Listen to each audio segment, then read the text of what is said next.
Natuwa rin ang mga senador sa direktiba ni Pangulong Ferdinand R. Marcos Jr. na pansamantalang suspindihin ang EDSA rehabilitation.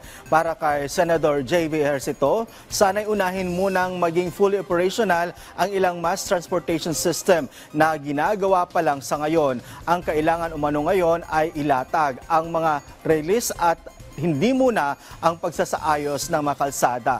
Para naman kay Senate President Chis Escudero, tama lang ang ginawang hakbang ng presidente. Nakukulangan naman ang senador sa pagplaplano tungkol dito. Ang advanced technology naman, pangunahin na dyan ay ang quick drying na semento na 2-3 araw lamang ay pwede nang daanan ulit dahil ang curing period usually 3 linggo. So bago mo magawa na naman yung kabilang bahagi, kailangan maghintay ng 3 linggo. Di ba nakita mo may mga harang-harang sa kalye, pero may mga makabagong teknolohiya mula sa Germany at sa iba pang bansa sa Europa na quick drying na, napakabilis ng gawin.